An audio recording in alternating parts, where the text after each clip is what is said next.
नमस्कार, मैं हूं अनुराग चड्ढा। इनसाइड विद अनुराग में आपका स्वागत है। दोस्तों, अखिलेश यादव का दिल अब मुस्लिमों से ज्यादा स्वर्णों के लिए धड़क रहा है।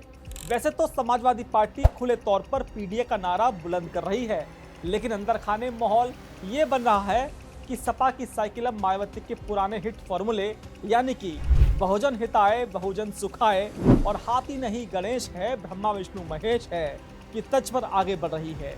कहने का मतलब यह है कि सपा की मौजूदा चुनावी तैयारी और रणनीति पूरी तरह से बसपा सुप्रीमो मायावती की आक्रामक रुख और हैदराबाद के भाईजान असदुद्दीन ओवैसी की यूपी में बढ़ती सक्रियता पर टिक चुकी है। राजनीतिक गलियारों में चर्चा तेज है कि अखिलेश यादव को यह एहसास हो चुका है कि न केवल मुस्लिम और यादव वोटरों पर दांव लगाकर कुछ सीटें तो झटकी जा सकती हैं, लेकिन 2027 में 202 का जादुई आंकड़ा पार करके मुख्यमंत्री बनना है तो सरकार बनाना दूर की कौड़ी ही रहेगा। इसलिए इस बार समाजवादी पार्टी स्वर्णों के वोट के लिए भारतीय जनता पार्टी से ज़्यादा एक्टिव नजर आ रही है। आज इस वीडियो में हम यही समझने की कोशिश करेंगे कि आखिर ऐसा क्या हुआ कि दशकों तक मुस्लिम यादव समीकरण को अपनी सत्ता की चाबी मानने वाली समाजवादी पार्टी को अपनी पूरी स्क्रिप्ट ही बदलनी पड़ रही है। सबसे पहले बात करते हैं सपा के मुस्लिम वोटरों की, क्योंकि समाजवादी पार्टी के लिए सबसे बड़ा सिरदर्द AIMIM है। हाल ही में बिहार और महाराष्ट्र के नगर निकाय चुनाव में मिली सफलता के बाद ओवैसी ने यूपी में पूरी ताकत झोंक दी है। पार्टी के राष्ट्रीय अध्यक्ष असदुद्दीन ओवैसी और उनके भाई अकबरुद्दीन ओवैसी समेत स्थानीय नेता खुलकर सपा को चुनौती दे रहे हैं। ओवैसी ने तो यहाँ तक कह दिया है कि वे यूपी में अखिलेश यादव की दुकान बंद कर देंगे। अब AIMIM और ओवैसी के मुकाबले अगर देखें तो यूपी में सपा के पास लगभग हर जिले में कोई ना कोई बड़ा मुस्लिम चेहरा है।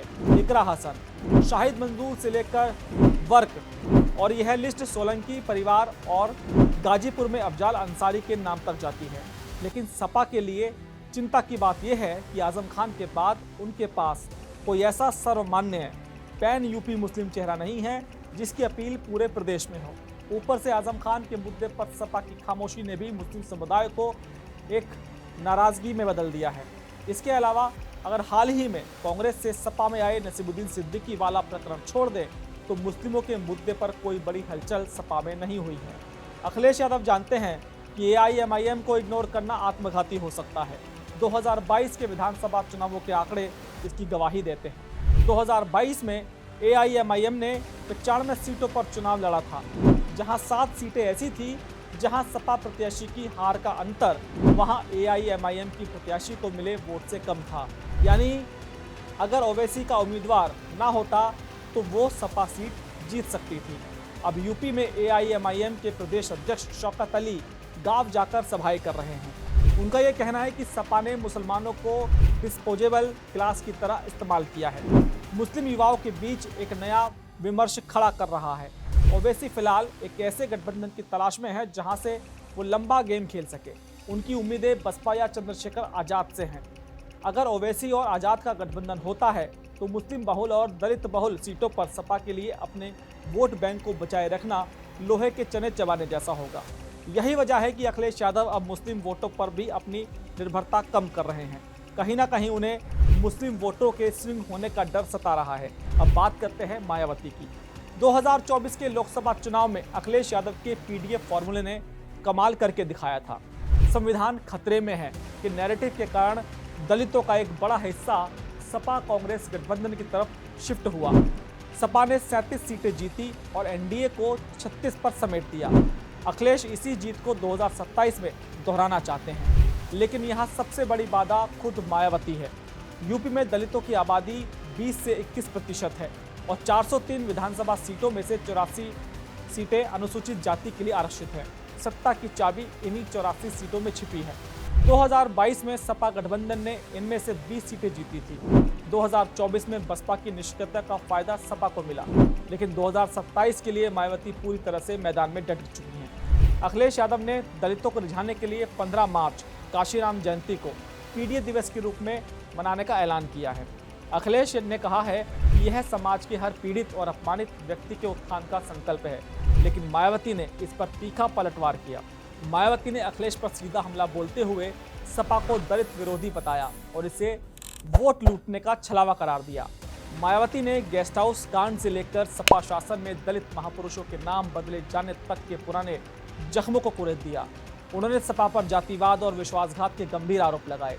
मायावती के इस आक्रामक रुख ने सपा की चिंताएं बढ़ा कर रख दी हैं। सपा जानती है कि बसपा अपना कोर वोट बैंक वापस खींचने में लगी हुई है। इसके साथ ही नगीना से सांसद चंद्रशेखर भी 2027 में सभी 403 सीटों पर चुनाव लड़ने का ऐलान कर चुके हैं। दलित वोटों पर जब मायावती और चंद्रशेखर दोनों अपनी अपनी दावेदारी ठोकेंगे तो अखिलेश यादव के लिए पीडीएफ फॉर्मूले का डी फैक्टर बुरी तरह कमजोर पड़ जाएगा। ऐसे में जब मुस्लिम वोटों पर ओवैसी की नजरें हों और दलित वोटों पर मायावती और चंद्रशेखर पहरा दे रहे हों तो अखिलेश यादव क्या करेंगे?